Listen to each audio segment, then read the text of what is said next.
Hi, everybody, and welcome to the Out There with Kim podcast. I'm Kim Dixon, and I go out there into Central Kentucky to find the people, events, and businesses that make our community so unique. And today, I have two very special guests with me. They are from Leestown Coffee House, and they are Allison Rickert, the general manager, and Thomas Ward, the owner. Thomas, Allison, thank you so much for joining me here today in the studio. Thank you. Thank you for having us. We are so excited to talk about things, and I have a lot of material to cover. We have a plethora of wonderful local coffee shops in Lexington, and you all are definitely one of them. I want to talk a little bit about your business. Tell us a little bit about Leestown Coffee House. Yeah, so Leestown Coffee House kind of started as a pipe dream. I had been working as an engineer and eventually an engineering manager at a factory in Frankfort, Kentucky. And as with all jobs, when it gets stressful, you're like, one day I'm going to quit this place and I'm going to start a coffee shop. That's right. So, I had already been getting more and more involved in coffee. I had met my now roaster, City Roastery. I'd met the owner of that place on my now wife and I's third date at the Crave Food Festival. Get out. That's amazing. Yeah, weird coincidence because that was the only time they were there too. So anyway, started buying beans from him. And then a few years later, January 2020, I got laid off from my job. And at the time, my wife and I had a house here in Lexington under contract. We had 20% down. We had the whole, white picket fence dream picked out. And that kind of came crashing down. So when that happened, we pivoted. I was very unhappy with the corporate lifestyle. So I decided to kind of course, I had applications put out everywhere. Of course. But the place that now is Leestown Coffee House, which is just happened to be right across the street from where I was then living, came available. We saw the for lease sign and we had that thing. The lease sign went up in like late or mid-January, and we had it under contract we had it leased 2 weeks later. So yeah, it was. So we leased it in February. We planned on we had a contractor, rough design plans, everything. Planned on being open in May. Construction didn't even start until July. But, luckily or unluckily, however you look at it, having the money for a house at the time allowed us a little bit of buffer. Yeah. 2020 was an eventful time for many of us where so much was going on. And I think that's incredible that this was born out of a sort of a tragedy for you and for your family, of something you had to pivot, you had to find something new, and you took that chance to do that. Now, when did you actually open? Our first official open day to the public was October 2nd, 2020. Oh, wow. It was, well, the way construction goes, that's not too terribly far off, frankly. That's spectacular. And you're on Leestown Road now, Yes. And that's out by New Circle Road, correct? Yeah, we're in from New Circle a little bit. We are the landmark that everybody knows is Goodwill. And yes. We are across the street and down a couple buildings from Goodwill, kind of closer to Forbes. Pretty cool sign up there too. Tell me a little bit about the sign. I know there's been a little bit of a little drama with that sign. So yeah, the sign is a grandfathered in thing.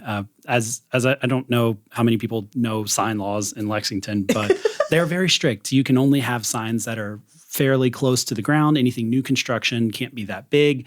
So this sign, which is I think 8 foot tall, 4 foot wide, big sheet of plastic, had been there for at least 20 years. So it was grandfathered in, and that only became important when it broke. It shattered. You had one sign, right? You had what happened? We just had an insane windstorm. We had two of them, actually. I think it was March and February 2022. We had an insane windstorm that knocked out power for most of that area of Lexington. And so that was our first insurance claim ever. And then, we get through that. And not even a full month later, I call my same insurance guy back and I'm like, guess what? We've got this sign that just, blew across the road, and it was a nightmare. Luckily, it of course costs more money, but one of the largest like sign companies in the U.S. is in Versailles. Really? Yeah, I'm blanking on the name right now, but they make like big commercial outside signs for like huge companies like Nike and Victoria's Secret and all these places. Wow. And so I went there and they were like, we don't do a lot of one-off stuff. And I asked them very nicely. And like 6 months later, I had this beautiful sign. And it's there. And they designed it in a way that it's more structurally sound as well. So it's hopefully going to stay up this time and Hopefully. not set sail on you. I'm not gonna. Every time that there's high wind, I do like get flashbacks. It's scary. I would imagine so. How terrifying. Let's move on to something a little less terrifying and a little less windy. I want to talk to you all a little bit about your staff and your employment policies. You do things a little differently than most coffee shops. I know that most coffee shops are built on a model that the baristas work part-time, and that's oftentimes because it's convenient. It allows shorter shifts for those people. A lot of times you have students working those shifts, both old enough teenagers that are still in high school, college students, people with side hustles. And so that can be very convenient, but that's not what you guys do. Tell me a little bit. Allison, tell me a little bit about how you're different in that way. Yeah, so we only hire full-time employees. I think we've done that from the start, or sort of. It ended up working out for you, Yeah, though. it ended up working. So we've tried part-time before, but we find with full-time employees, they just care more about the job. And so this is somewhere where if you're a barista and you want to be like a career barista, you can come to our shop and you can do that. So everyone works 40 hours a week. This is their life. It's not just like something they go to after school and do as like a meantime job. So everyone there truly cares about the business and the product that they're serving. They're going to see a lot of repeat customers, too, and be able to develop relationships with the customers. And something that, really made me start thinking was that you get when someone has that one focus, their one employment focus, that gives them, a focus. I mean, does that enhance the creativity in what you all do and the input that you get from your staff? I'd say for sure. We're always bouncing ideas off of each other. Thomas and I, even though we've been working together for like 3 years now, we're always coming up with new ideas, especially when we're together.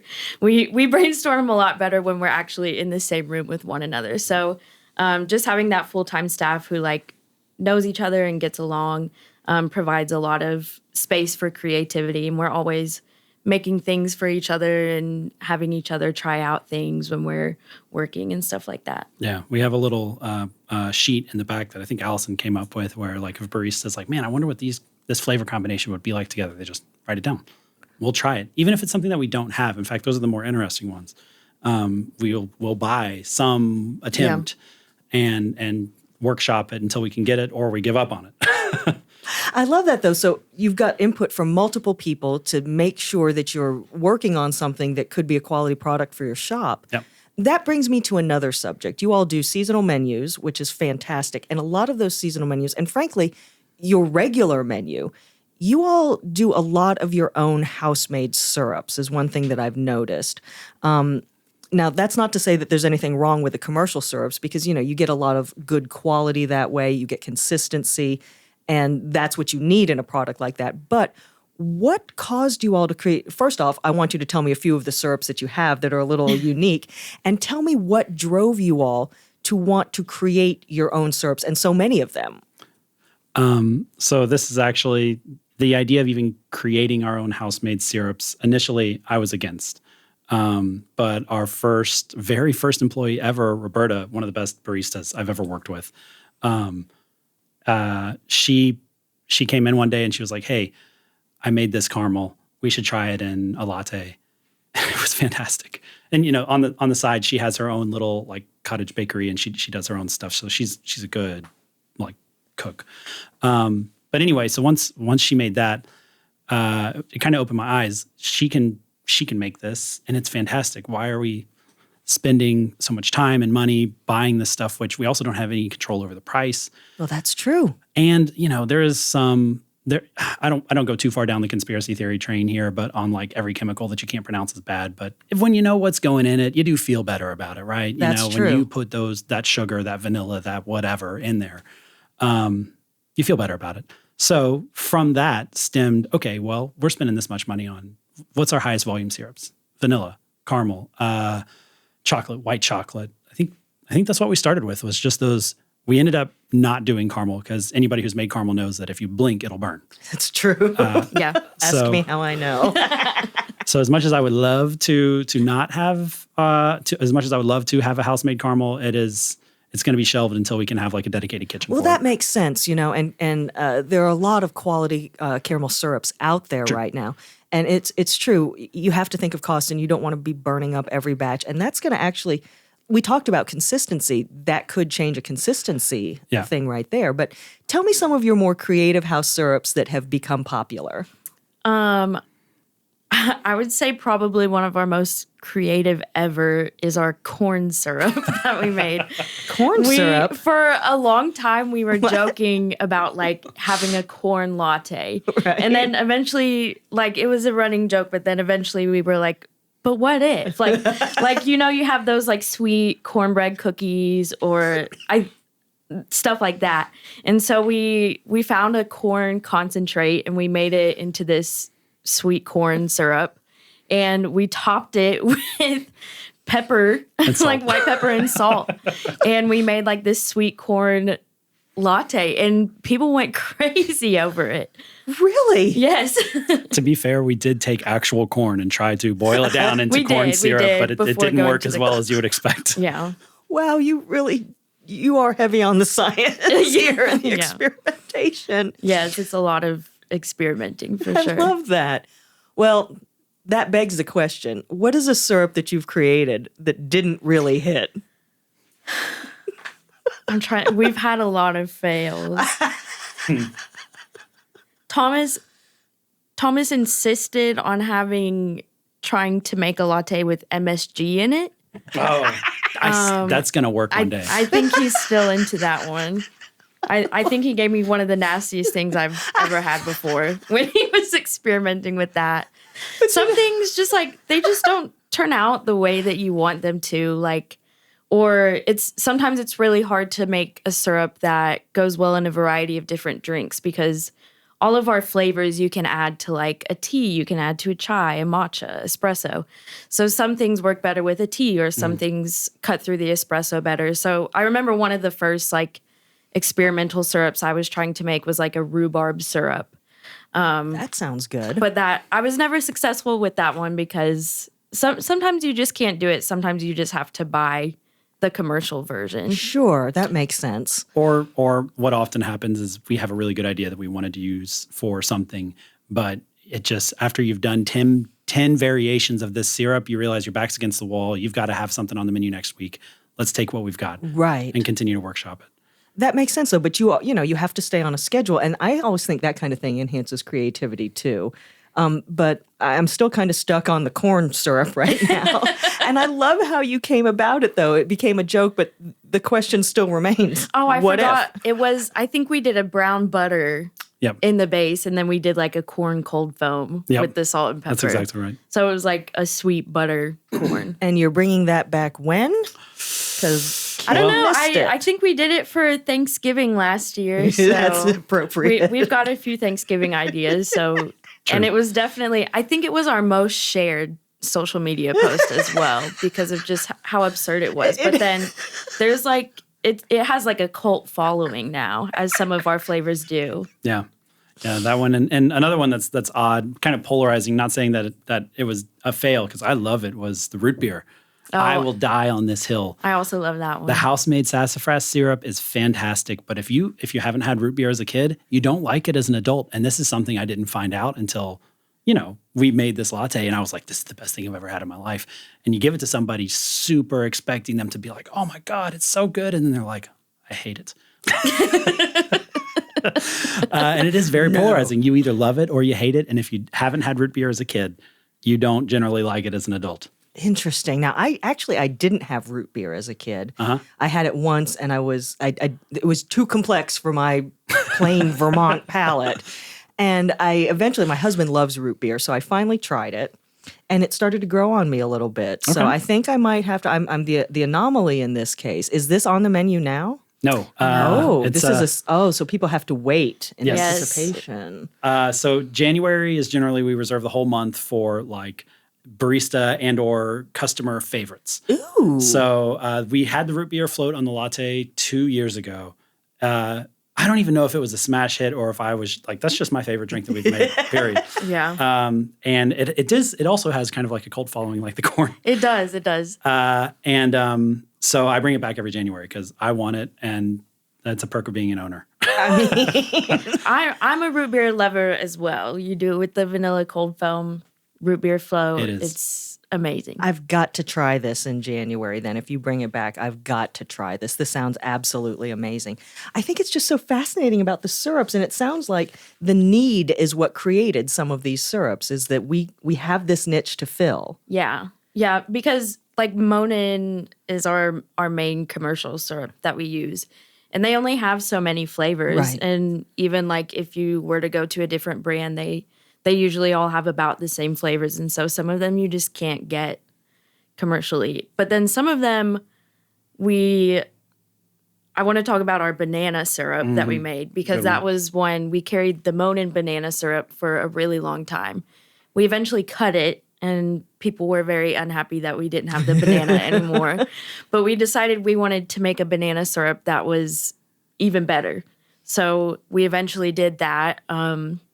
Thomas decided to do this banana week thing. I remember that. There were many participants. Yeah, there were. So we just sort of got a bunch of coffee shops in the area to make something creative with banana, and we launched our own banana syrup, and we made the banoffee pie latte, which I think has probably been our biggest hit this year.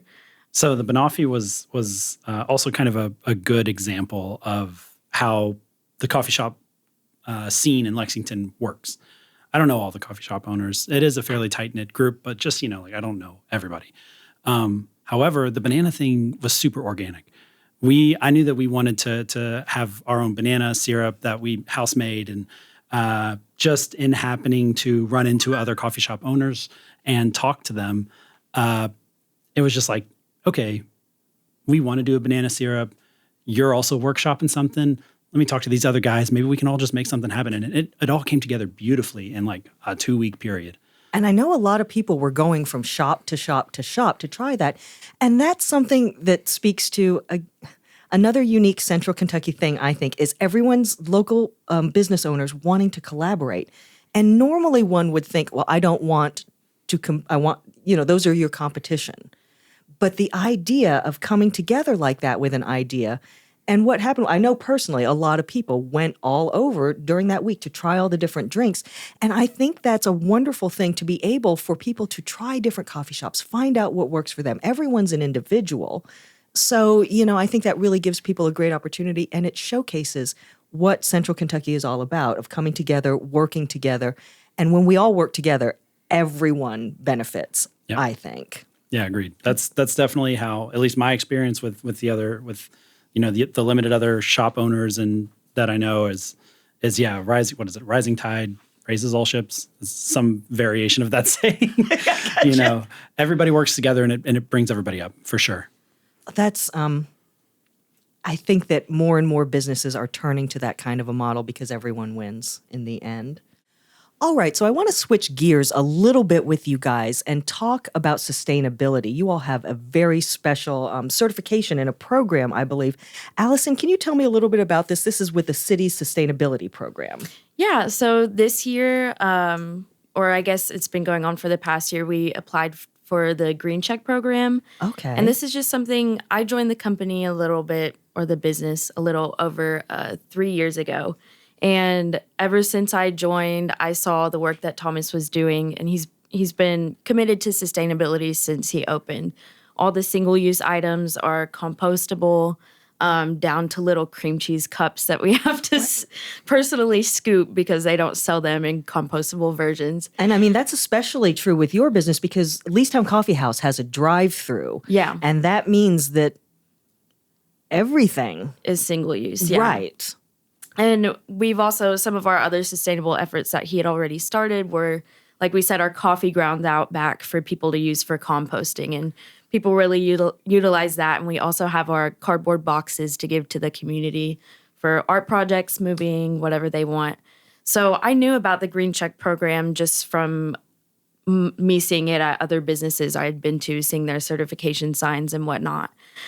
So I thought that it would be a great way to sort of give something to the work that Thomas had already started. So we applied for the program. We eventually were interviewed by Chrissy Balding, who's the program director.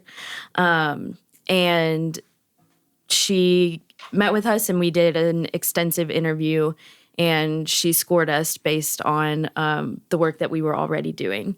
And then we had a few months to sort of fix things, sort of shoot for higher scores if we wanted to. There was a lot on there that we could do, such as one of our favorites was getting a bike rack.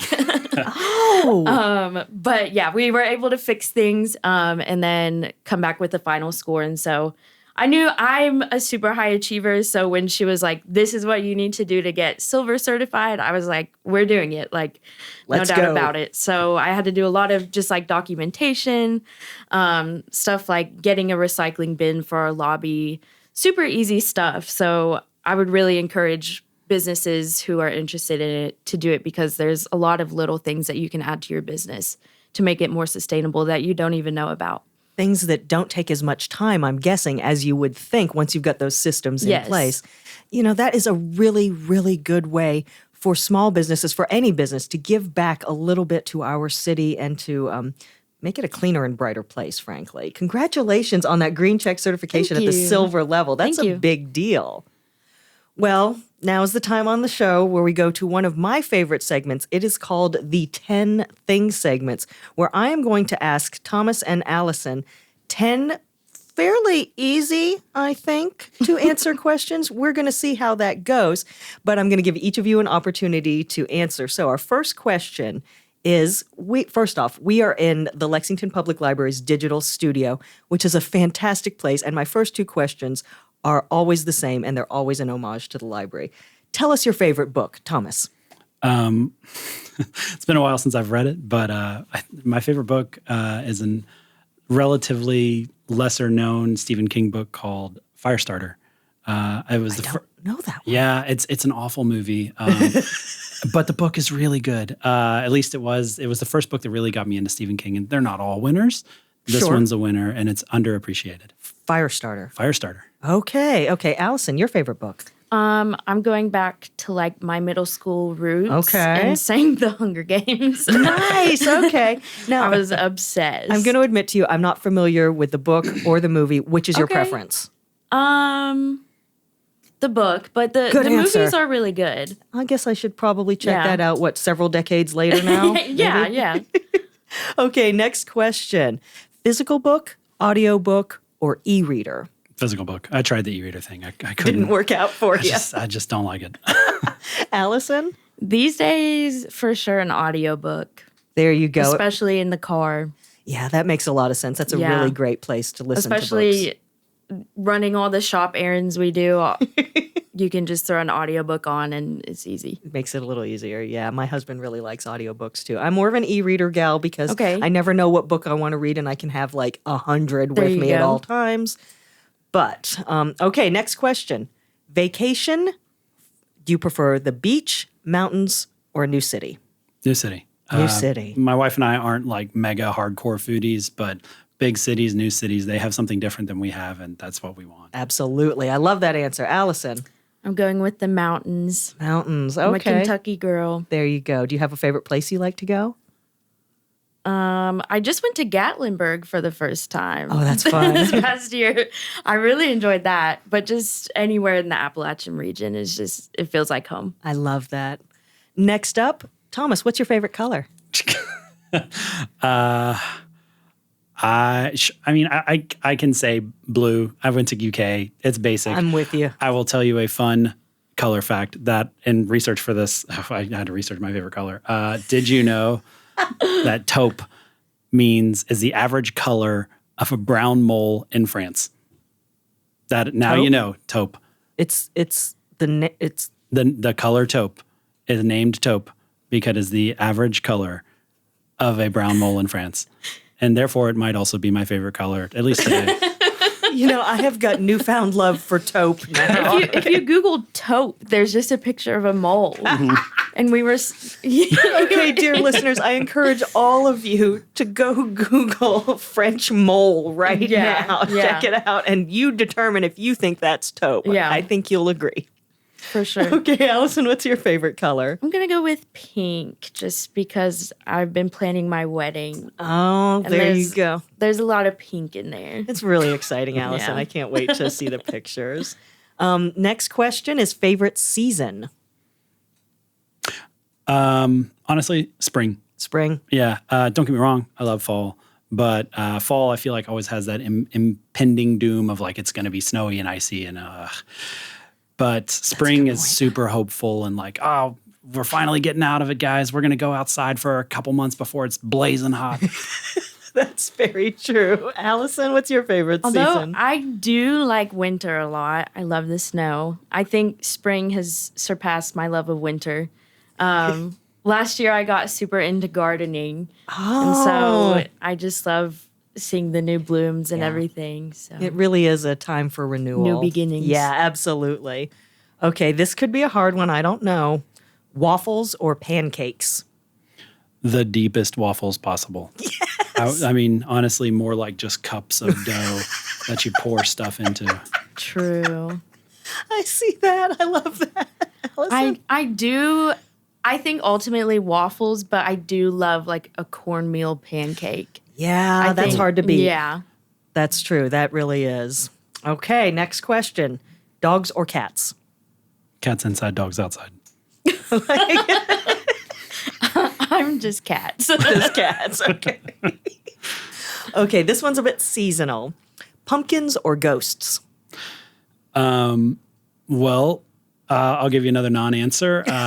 If you look at my pumpkins that I get, they quickly turn into the ghost of a pumpkin. So So you like both. yeah. I love pumpkin carving, but I get one in like September, and then it looks like absolute garbage by like early October, and it's still just hanging on by Halloween. We had a pumpkin one year that corresponded with when my cousin came to visit from Vermont. Well, we had it in the spare bedroom, the pumpkin and the guest. They were both in there. But what happened was the pumpkin started to rot. Yeah. Real soon. And we didn't know. We thought it was my cousin that smelled. Started to- And my cousin thought that something in the house was rotting, like there was an animal in the So wall or nobody something. So addressed it. nobody addressed it until the last day because I went into the room to help her pack up and I touched a pumpkin and it collapsed. And all the questions were answered right then. So I guess you're ghosts. Okay, I designed my last two questions here. Wait, I didn't answer that one. I was just running right over you. Allison, oh my I'm gosh. Team Pumpkin. You're Team Pumpkin? And this year I actually got fake pumpkins for my front porch. So reusable pumpkins. Reusable I like the way pumpkins. you think. That's what my husband because did I've too. spent copious amounts on the beautiful, like, weird shaped, weird colored fantasy pumpkins, and it's just not worth it. Will you go back to a real pumpkin ever? Maybe like I'll have one out there. I like this. I've also downsized, so I have a much smaller porch now. So So you don't need Less as many space to pumpkins. cover. I Yeah. gotcha. yeah, Well, I think that either answer is correct, pumpkin or ghost. Yeah. And we have determined that pumpkins can become ghosts. So there you go. My next question for you is latte or matcha? Honestly, if I probably drink more matcha in the afternoons. I mean, most of the time, if I'm getting something at the shop, it's a black double or black coffee, maybe with a splash of milk. I'm a snob. There you go. That's okay because you work in coffee. I expect you, both of you, to be coffee snobs and where you are in life. Okay, latte or matcha? I'm going with latte. Okay. But I do love an afternoon matcha, especially. Morning matcha isn't enough for me. It's not. It doesn't take you there. You need need the stronger stuff. And lately, afternoon matcha hasn't been enough for me. So it's been morning espresso, afternoon espresso. You got to keep that energy up. You gotta. Okay, last question for you guys. Your personal favorite. It's opposite day. So Thomas, what is your favorite drink that you create for yourself at the shop? So we want to at some point expand the menu into this, but over the summer I started making myself, especially in the trailer, an iced cortado. So take a black double shot, pour it over ice, then take we normally do our cold foam with heavy cream, but don't use heavy cream. Use skim milk or whole milk, and if you have the right frother, you can froth it like crazy, and it's still very light and airy. But you only put 2 ounces ish of that foam on top. Maybe you add a little bit of simple syrup into the base, and it's perfect. It's not very much milk because over the summer you don't want 10 ounces of milk. No, it's a lot of milk. It's light, it's cold, it's a little sweet, and it's strong on coffee, and it's perfect over the summer. That being said, we're getting into fall now, so that one might be next year before we expand the menu into that. But I do drink that for myself. Well, it's going to get, I think, a little warm next week. So maybe the time is still right to try this drink. It sounds fantastic. Yeah. Really good. Okay, Allison. I just have a daily driver these days. When I started working for the shop, it was like full sweet latte every day. When you're drinking that every single day, it's a lot. And so I had to modify that. I gotcha. So now I drink, it's like a weird twist on an Americano. Well, not even weird. It's just an Americano with extra oat milk. And then I'll usually put like 1 pump of something that whatever flavor speaks to me that day. Lately, one of my coworkers has put me on a peanut butter coconut, and that's never been on our menu before. But that sounds good, actually. It's been a good one. I think I might have to try that someday. That sounds like a lot of fun. Well, you all, thank you so much for joining me.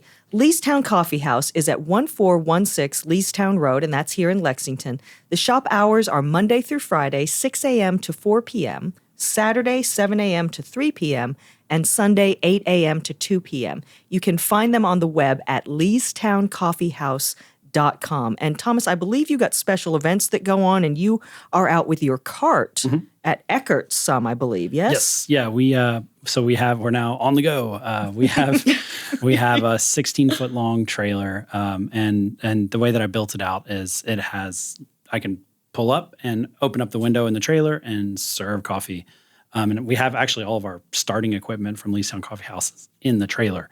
So it's a commercial shop on wheels. We can really slam a lot of lattes and drinks, and that's kind of what sets us apart.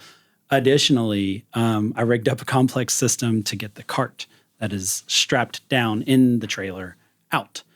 So if you have an indoor event or if you have a wedding on a porch, wherever, I can actually, pull up in the trailer, unhook everything, and roll this 1,000-pound cart out. What? And so we do both indoor and outdoor events. Most of the indoor events we've done with UK and other large entities, but we absolutely can do it with anybody.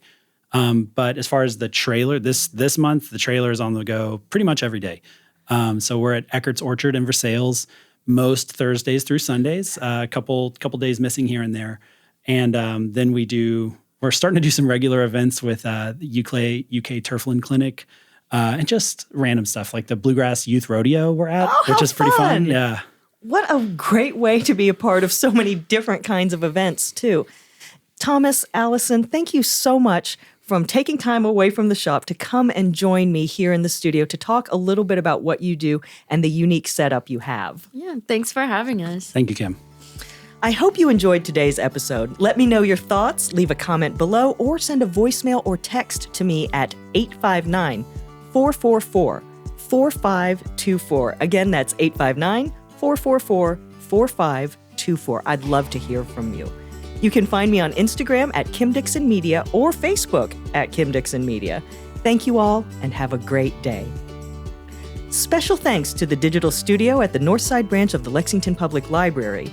Featuring computers with the full Adobe Suite, a sound-treated audio booth, and a fully loaded production studio, edit bay, and podcast studio, The digital studio is perfect for emerging talent all the way to advanced production professionals.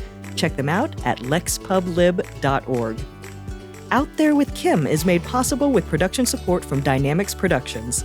Dynamix Productions is an audio production facility in Lexington, Kentucky. Dynamix helps people and businesses communicate by crafting soundtracks for TV and radio, videos, advertising, podcasts, audiobooks, and more. On the web at dxaudio.com.